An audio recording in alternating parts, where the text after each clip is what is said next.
नमस्कार विद्यार्थी मित्रांनो, कोपरगाव तालुका एज्युकेशन सोसायटीचे के.व्ही. रोहमारे कनिष्ठ महाविद्यालय जवळके आयोजित ऑनलाईन लेक्चर सिरीजमध्ये मी प्राध्यापक सोनवणे सर आपले सर्वांचे सहर्ष स्वागत करतो.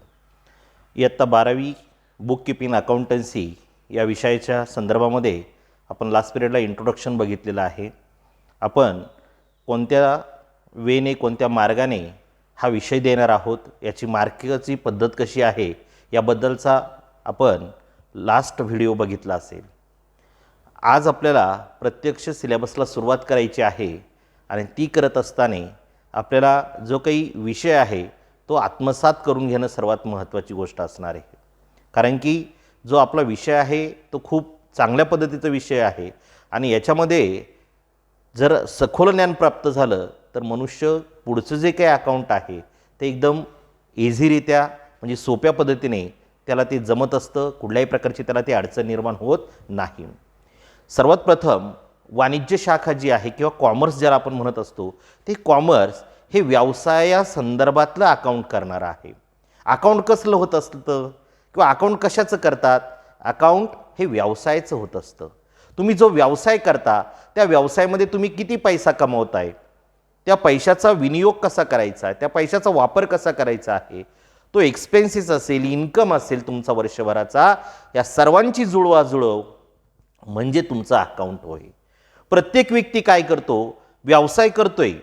व्यवसाय करत असताना आपल्या व्यवसायामध्ये होणारा जो काही खर्च आहे आणि मिळणारे जे काही पैसे आहेत ते एका वहीच्या पानावरती लिहून ठेवत असतो. काही लोकांना ही चांगली सवय असते की ते ह्या वहीच्या पानावरती लिहून ठेवतात. काही लोक लिहून ठेवू शकत नाही किंवा लिहितही नाही. पण जे लोक लिहितात की खर्च किती झाला, प्राप्ती किती मिळाली, पैसा किती आला घरामध्ये, किती पैसा आपला खर्च झाला, यातून त्यांना त्यांचं बजेट कळत असतं की आपल्याला ह्या महिन्यामध्ये किती पैसा आला आणि आपल्याकडून किती पैसा खर्च झाला, बरोबर आपली किती सेविंग झालेली आहे हे त्यांना तिथं कळत असतं. हे जे काही लिखाण आहे यालाच आपण अकाउंट असं म्हणत असतो, यालाच आपण लेखाकर्म असं म्हणत असतो. म्हणजे जे अकाउंट आहे ते अकाउंट एखाद्या व्यवसायाचा आपण करू शकतो. मग व्यवसाय म्हणजे काय? Business. Business, what is the definition of business? When any work done by the person or group of person to earn a profit, it is called business. एकदम इझी आणि सोपी व्याख्या, सर्वांना समजेल अशा भाषेमध्ये ही व्याख्या तयार केलेली आहे. When any work, when any work, कोणतंही काम करा, डन बाय पर्सन, डन करा, पूर्ण करा, बाय पर्सन, पर्सन एक व्यक्ती, और ग्रुप ऑफ पर्सन, अनेक व्यक्तींनी मिळून एकत्र येऊन ते काम पूर्ण करा. म्हणजे काम पूर्ण करत असताना एका व्यक्तीने काम केलं काय आणि सर्वांनी मिळून ते काम केलं काय? When any work done by the person or group of person to earn a profit. पण त्या कामातून एका व्यक्तीने काम करा, सर्वांनी मिळून ते काम करा, पण टू अर्न अ प्रॉफिट, त्यातून तुम्हाला अर्न म्हणजे मिळविणे, प्रॉफिट नफा. म्हणजे कोणतेही काम करत असताना ते काम नुसतं करू नका, तर त्यातून तुम्हाला नफा कसा मिळेल, नफा कसा जास्तीत जास्त मिळेल याच्यासाठी तुम्ही प्रयत्न करा, त्यासाठी तुम्ही काम करा. When any work done by the person or group of person to earn a profit, it is called business. म्हणजे त्यालाच आपण व्यवसाय असं म्हणत असतो. जो पैसा आपण मिळवतो तो पैसा मिळवण्यासाठी आपल्याला काहीतरी काम करावं लागतं. व्हेन एनी वर्क, कोणतंही काम करा, कामाला नाव ठेवलेलं नाहीये. व्यवसाय बिझनेसची definition, when any work done by the person or group of person to earn a profit, it is called business. त्यालाच आपण व्यवसाय असं म्हणत असतो. मग काम करायला नाव ठेवलेलं नाहीये, कोणतंही काम करा. काम एका व्यक्तीने करा, दोन व्यक्तींनी मिळून करा, अनेक ग्रुप करून तुम्ही ते काम पूर्ण करा. पण ते काम करत असताना फक्त आणि फक्त टू अर्न अ प्रॉफिट, आपल्याला नफा कसा मिळेल या उद्देशाने तुम्ही ते काम करायचं आहे. मग व्यवसायाचे अनेक प्रकार पडतात. व्यवसाय एका प्रकारात येत नाही, व्यवसाय अनेक प्रकार आहेत. व्यवसायाचा जो काही पहिला प्रकार आहे तो म्हणजे सोल ट्रेडर. सोल ट्रेडर, एकल व्यापारी, जो व्यापारामध्ये एकटाच असतो. पहिला प्रकार त्यांनी व्यवसायाचा सांगितला, सोल ट्रेडर. सोल ट्रेडर, एकल व्यापारी, जो व्यापारामध्ये एकटाच असतो, जो खरेदी विक्रीचे निर्णय तो एकटाच घेत असतो आणि होणारा नफा किंवा होणारा तोटा तो एकटाच सहन करत असतो त्याला आपण सोल ट्रेडर असं म्हणतो. उदाहरणार्थ किराणा दुकानदार, कपड्याचे दुकानदार, हॉटेल व्यावसायिक हे एकल व्यापारी आहेत जे व्यवसायामध्ये एकटे मालक आहेत. त्यांची एकट्याची मक्तेदारी आहे, तिथं एकट्याची मोनोपॉली चालत असते. म्हणजे खरेदी विक्रीचे निर्णय ते एकटे घेत असतात. आपल्याला खर्च किती होईल त्याची जबाबदारी ते एकटे घेत असतात आणि होणारा इन्कम किंवा जो काही तोटा होईल, प्रॉफिट होईल किंवा लॉस होईल, त्याला ते एकटेच जबाबदार असतात. अशा व्यक्तीला आपण आपल्या अकाउंटमध्ये आपल्या भाषेमध्ये त्याला सोल ट्रेडर्स असं म्हणत असतो, एकल व्यापारी असं म्हणत असतो. दुसरा जो काही व्यवसायाचा प्रकार आहे तो त्यांनी सांगितला पार्टनरशिप फर्म.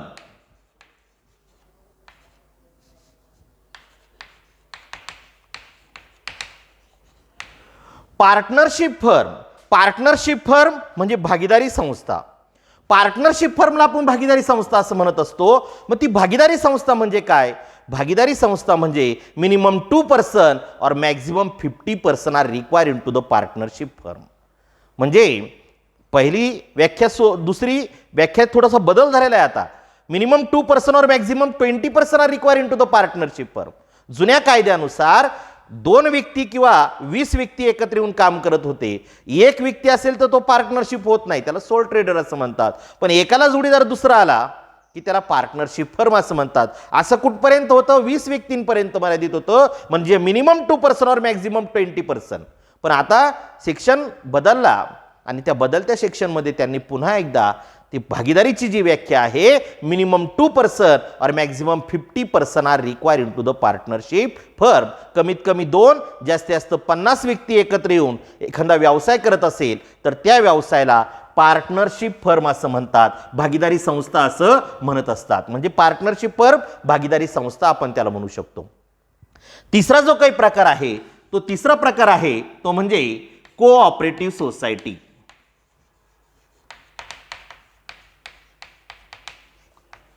कोऑपरेटिव्ह सोसायटी सहकारी संस्था. आपल्याकडं विना सहकार नाही उद्धार या शाहू महाराजांनी दिलेल्या हाकेनुसार म्हणजे सहकारी संस्था स्थापन झाल्या. ज्यावेळेस सरकारी नोकऱ्या नव्हत्या, गव्हर्नमेंट जॉब लोकांना मिळत नव्हते, त्यावेळेस सहकाराचा उदय झाला आणि सहकारातून अनेक संस्था निर्माण झाल्या. सहकारी बँक आहेत, सहकारी साखर कारखाने आहेत, सहकारी दूध डेअरी आहे. म्हणजे या सहकार म्हणजे त्याला थोडक्यात निमसरकारी पण आपण म्हणू शकतो. या सहकारामधून अनेक लोकांना जॉब मिळाले, नोकरी मिळाल्या, पगार चालू झाले अनेक लोकांचे, म्हणून त्याला कोऑपरेटिव्ह सोसायटी आपण म्हणत असतो. हा पण एक व्यवसायाचा प्रकार आहे, हा पण एक बिझनेस आहे आणि त्याचाही उद्देश टू अर्न प्रॉफिट आहे, नफा मिळवणे आहे. चौथा जो काही प्रकार आहे तो चौथा प्रकार म्हणजे कंपनी, ज्याला आपण कारखाना असं म्हणत असतो. कारखाना हा एका व्यक्तीचा असतो किंवा 2 व्यक्तींचा असतो किंवा भागीदारी संस्थेमार्फत पण एखादी कंपनी चालवली जाऊ शकते. म्हणजे कंपनीमध्ये अनेक लोक पण असू शकतात, अनेक भागीदार पण असू शकतात आणि जे एकत्र येऊन भांडवल निर्माण करून आपला व्यवसाय काय करतात, चालवत असतात. म्हणजे कंपनी हा सुद्धा नफा मिळवण्याचं स्थान आहे, नफा मिळवण्याचा व्यवसाय आहे, म्हणून बिझनेसमध्ये कंपनी येत असते.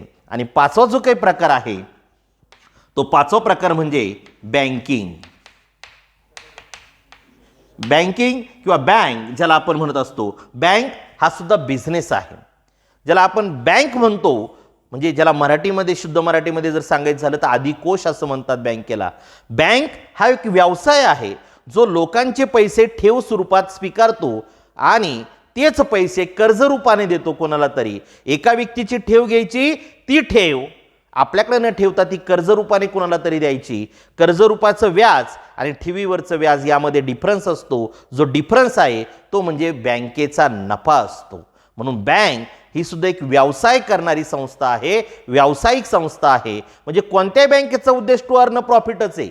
कोणती बँक लॉसमध्ये व्यवसाय करत नाही, म्हणून बँकेला शक्यतो कधी लॉस होतच नाही, कारण त्यांची पूर्णतः वसुली असते. त्यांनी पूर्णतः कागदपत्र करून घेतलेले असतात, डॉक्युमेंट्स क्लिअर करून घेत असतात. म्हणजे उद्या जरी एखाद्याने कर्ज फेडलं नाही, कर्ज भरलं नाही, तर ते त्याच्या मालमत्तेवरती जप्ती आणत असतात. ज्याला पोझिशन आपण म्हणतो, ताबा ज्याला आपण म्हणतो असतो, ते ताबा घेत असतात आणि मग त्या व्यक्तीची मालमत्ता विकून त्यातून ते पैसा वसूल करत असतात आणि ते कर्ज परतफेड करत असतात. म्हणजे हे जे तुम्हाला सांगितले ते व्यवसायाचे प्रकार आहे. सोल ट्रेडर, एकल व्यापारी, पार्टनरशिप फर्म, भागीदारी संस्था, कोऑपरेटिव्ह सोसायटी, सहकारी संस्था, कंपनी, त्याला कारखाना आपण म्हणू शकतो, आणि बँक अधिकोच ज्याला आपण म्हणतो. हे सगळे व्यवसायाचे प्रकार आहे. कारण की व्यवसाय खूप महत्त्वाचा आहे. व्यवसाय, बिझनेस ज्याला आपण म्हणत असतो, तो business when any work done by the person or group of person to earn a profit, it is called business. म्हणजे व्यवसायाची व्याख्याच केलेली आहे की एक व्यक्ती किंवा व्यक्ती समूहाने मिळून केलेलं कोणतंही काम,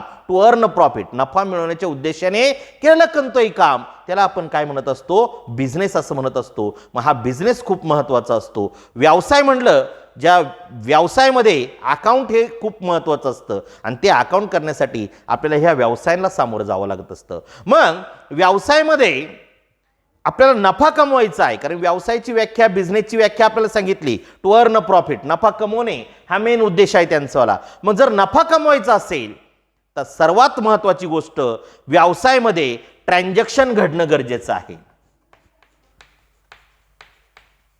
व्यवसायामध्ये ट्रान्झॅक्शन घडणं गरजेचं आहे. ट्रान्झॅक्शन ज्याला आपण व्यवहार असं म्हणत असतो. At the time of the transaction if your money paid immediately is called transaction. Transaction म्हणजे नेमकी काय, आपल्याला हे सर्वात महत्त्वाचं व्यवहार ज्याला आपण म्हणत असतो. Exchange of goods or service with money is called transaction. Exchange of goods or service with money is called transaction. डेफिनेशनच फार सोपी केलेली त्याच्यावाली. ट्रान्झॅक्शनची डेफिनेशन आहे एक्सचेंज ऑफ गुड्स, एक्सचेंज आदला बदल करणं, गुड्स माल, exchange of goods or service सेवा प्रोव्हाइड करणं, सेवा देणं, लोकांना सेवा पुरवणं, त्या गावामध्ये ती सेवा देणं. Exchange of goods or service with money. पण नुसते माल द्यायचा नाहीये, नुसती सेवा द्यायची नाहीये, पण त्याच्या मोबदल्यात लोकांकडून तुम्हाला पैसा घेणं आहे, पैसा घ्यावा लागतो. मग तो पैसा घेणं म्हणजेच त्याला आपण काय म्हणत असतो, व्यवहार असं म्हणत असतो. Exchange of goods or service with money is called transaction. मग व्यवसायामध्ये जर ट्रान्झॅक्शन घडला, व्यवसायामध्ये जर व्यवहार घडला, पैसा आला, पैसा गेला, तर तुम्हाला अकाउंट करता येणार आहे, अन्यथा तुम्हाला अकाउंट करता येणार नाही. मग ट्रान्झॅक्शन घडणं गरजेचं आहे. Transaction, exchange of goods or service with money is called transaction. ट्रान्झॅक्शनचे 3 प्रकार त्यांनी सांगितलेले आहेत. ट्रान्झॅक्शनचे 3 प्रकार असतात. व्यवसायामध्ये 3 प्रकारे ट्रान्झॅक्शन आपण करू शकतो. एक पहिला प्रकार आहे कॅश ट्रान्झॅक्शन, रोख स्वरूपाचा व्यवहार. रोख स्वरूपाचा व्यवहार at the time of the transaction if you have money paid immediately is called cash transaction.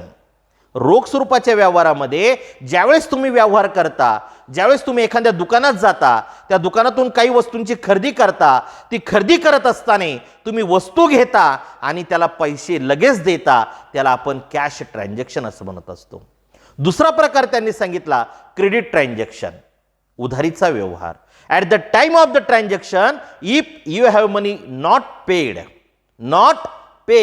Is called credit transaction.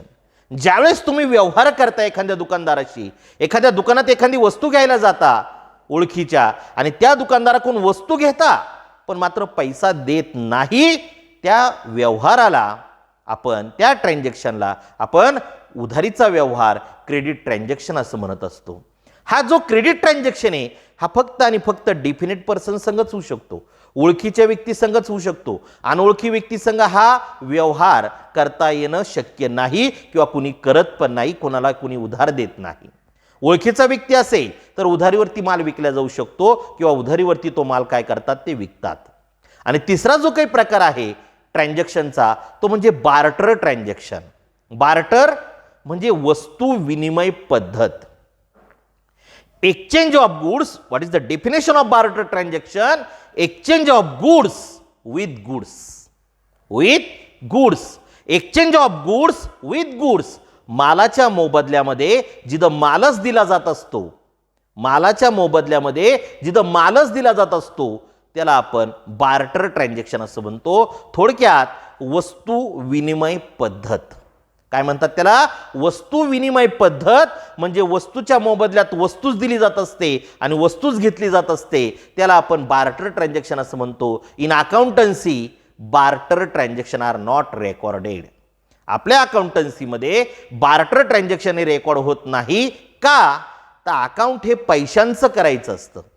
Account हे पैशांचं होत असतं, वस्तूंचं होत नाही. म्हणून वस्तू विनिमय पद्धतीमध्ये पैशाचा संबंध येत नाही, वस्तू विनिमय पद्धतीमध्ये पैशाचा संबंध येत नसून त्याचा फक्त आणि फक्त मालाचा संबंध येतो, गुडचा संबंध येत असतो. म्हणून exchange of goods with goods हे कारण असल्या कारणानं आपण फक्त आणि फक्त दोन ट्रान्झॅक्शनचा अकाउंट करणार आहोत, एक कॅश ट्रान्झॅक्शन आणि दुसरा क्रेडिट ट्रान्झॅक्शन. मग ट्रान्झॅक्शन घडल्यानंतर आपल्याला ते कॅश झालं असेल, क्रेडिट झाला असेल, याचा अकाउंट आपल्याला जर्नल बुकमध्ये करावं लागत असतं. म्हणजे ट्रान्झॅक्शन नंतर आपल्याला त्याची एंट्री करावी लागत असते. ती एंट्री आपल्याला कोणत्या पुस्तकात करावी लागते? जर्नल बुकमध्ये करावी लागत असते. Journal book is the main book in accountancy. Journal book हे मेन पुस्तक आहे अकाउंटन्सीमधलं, ते आपल्याला पूर्ण करावं लागत असतं. त्यानंतर त्या जर्नल बुकचं आपल्याला लेजर तयार करावं लागत असतं. लेजर दुय्यम पुस्तक ज्याला आपण म्हणत असतो, ज्या ज्या एंट्र्या तुम्ही केल्या कॅश ट्रान्झॅक्शनच्या, क्रेडिट ट्रान्झॅक्शनच्या, त्याचं लेजर तयार करायचं आणि ते लेजर प्रत्येक एंट्रीचं लेजर पोस्टिंग करायचं. लेजर पोस्टिंग केल्यानंतर ते लेजर अकाउंट क्लोज करायचं आणि क्लोज करून जो काही ब्रॉडडाऊन बॅलन्स येतो त्या ब्रॉडडाऊन बॅलन्सचं आपल्याला अकाउंट तयार करायचं असतं. त्या अकाउंटला म्हणतात ट्रायल बॅलन्स. Trial balance. मग ट्रायल बॅलन्स आपला तयार झाला वर्षाच्या शेवटी. ट्रायल बॅलन्स 23 पत्रक ज्याला आपण म्हणत असतो, ते 23 पत्रक तयार झाल्यानंतर मग आपल्याला बघायचं असतं त्या 23 पत्रकावरून फायनल अकाउंट. काय शिकायचं आहे आपल्याला? Final account.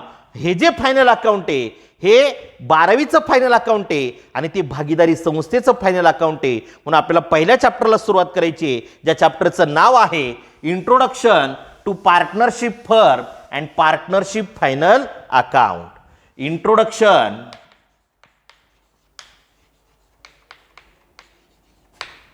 To partnership firm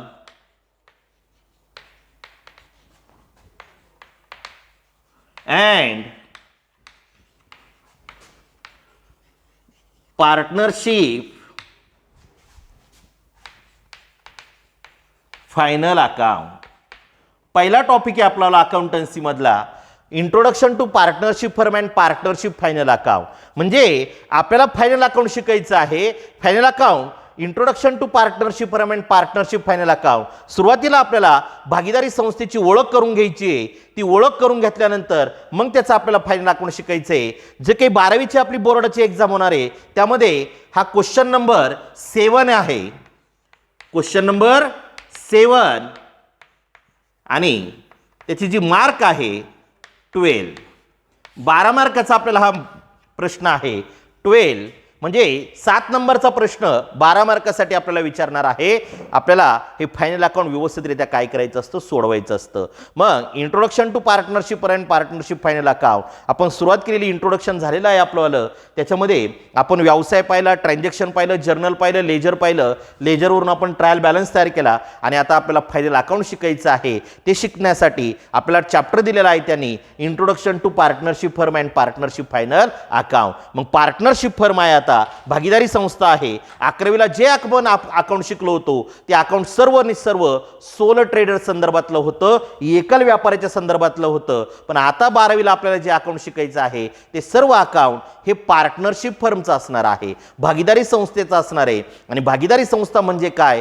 तर मिनिमम 2% और maximum 50% are require in to the partnership firm. भागीदारी संस्थेमध्ये कमीत कमी 2 आणि जास्तीत 50 व्यक्ती एकत्र येऊन व्यवसाय करू शकतात. भांडवल एकत्र करायचं आणि व्यवसायाची स्थापना करायची. या पद्धतीने आपल्याला हा व्यवसाय सुरू करायचा आहे. आणि याचं अकाउंट कसं होत असतं, भागीदारी संस्थेची माहिती आपल्याला घ्यायची आहे आणि त्यातून मग आपल्याला त्याचं अकाउंट करायला काय करायचे आहे? सुरुवात करायची आहे. पुढच्या पिरियडला आपण याचं इंट्रोडक्शन बघूया, पार्टनरशिप फर्म संदर्भातली माहिती पाहूया, काय काय क्लॉज आहेत, काय काय कायदे आहेत पार्टनरशिप फर्मचे, भागीदारी संस्था स्थापन करण्यासाठी कुठल्या कुठल्या गोष्टींना आपल्याला सामोरं जायचं आहे, या सर्वांचा विचार आपण पुढच्या पिरियडला करणार आहोत. त्या अगोदर जे जे आजच्या लेक्चरला सांगितलं ते व्यवस्थित वहीमध्ये लिहून घ्या आणि पहिल्या चॅप्टरचं नाव टाकून व्यवस्थित 200 पेजेस वही आपल्याला ती व्यवस्थित फायनल अकाउंटसाठी लागणार आहे. Introduction to partnership firm and partnership final account, question number 7, mark 12. 12 मार्काचा हा प्रश्न आपल्याला बोर्डाच्या परीक्षेमध्ये 7 नंबरला